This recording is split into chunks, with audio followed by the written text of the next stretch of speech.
അസ്സലാമു അലൈക്കും വറഹ്മത്തുള്ളാഹി വബറകാതുഹു. അൽഹംദുലില്ലാഹി റബ്ബിൽ ആലമീൻ. അല്ലാഹുമ്മ സ്വല്ലി വസല്ലിം വബാരിക് അലാ റസൂലിക സയ്യിദിനാ മുഹമ്മദ്. പ്രിയപ്പെട്ട സഹോദരങ്ങളെ, ഇന്ന് ഞാൻ ചർച്ച ചെയ്യുന്നത് നമ്മൾ ഒരിക്കലും ഒരാളോടും പറയാൻ പറ്റാത്ത കുറച്ച് കാര്യങ്ങളെ സംബന്ധിച്ചാണ്. ഒന്ന്, സാമ്പത്തിക മികവ്.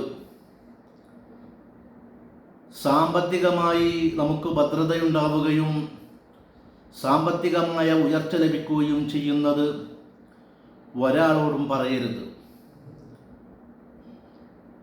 നമ്മൾ ഏറ്റവും സ്നേഹിക്കുന്ന ആളുകളോട് കൂടെ പറഞ്ഞാൽ പോലും, അവരോട് നമ്മൾ അതിനെ സംബന്ധിച്ച് സംസാരിച്ചാൽ പോലും ചിലപ്പോൾ കണ്ണേറ് പറ്റാൻ സാധ്യതയുണ്ട്.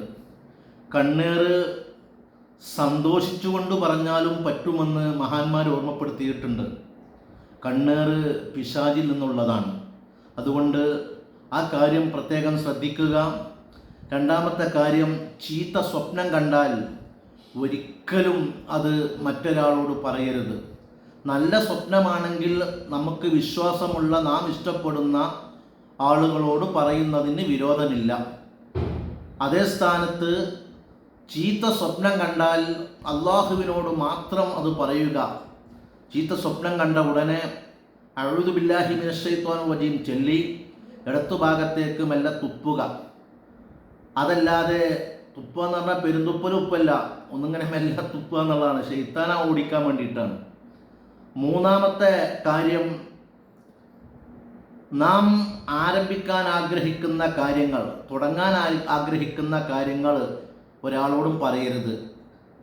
ഞാൻ ഇന്ന കാര്യം തുടങ്ങുന്നുണ്ട് എന്ന് പറഞ്ഞാൽ ചിലപ്പോൾ അതിൽ പ്രശ്നങ്ങളും പ്രയാസങ്ങളൊക്കെ ഉണ്ടാവാൻ സാധ്യതയുണ്ട്. നാലാമത്തെ കാര്യം, മണിയറ രഹസ്യങ്ങളാണ്. അത് ഒരാളോടും പറയരുത്. അവൻ മൃഗതുല്യമാണെന്ന് നബി തങ്ങൾ പഠിപ്പിച്ചിട്ടുണ്ട്.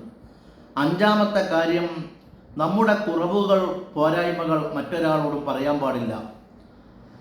ആറാമത്തെ കാര്യം, നമ്മുടെ നന്മകൾ പബ്ലിസിറ്റി ചെയ്യരുത്. ഇന്നത്തെ കാര്യം ഞാൻ ചെയ്തു, ഞാൻ എന്നും തഹജ്ജുദ് നിസ്കരിക്കുന്ന ആളാണ്, ഞാൻ ഇത്ര സംഭാവന കൊടുക്കുന്ന ആളാണ്, ഒരിക്കലും ഒരാളോടും പബ്ലിസിറ്റിക്ക് വേണ്ടി പറയാൻ പാടില്ല. ഏഴാമത്തെ കാര്യം, ഭാര്യ ഭർത്താക്കന്മാരുടെ ഇടയിലുള്ള സൗന്ദര്യ പിണക്കങ്ങൾ, പ്രശ്നങ്ങൾ, അത് അവർ പരസ്പരം പറഞ്ഞു തീർക്കുക, മറ്റൊരാളോട് പറയരുത്. ഇതൊക്കെ പറഞ്ഞാൽ നമുക്ക് ഒരുപാട് ഭവിഷ്യത്തുകളും അപകടങ്ങളും ഉണ്ടാകും. അല്ലാഹു കാക്കട്ടെ. അസ്സലാമു അലൈക്കും.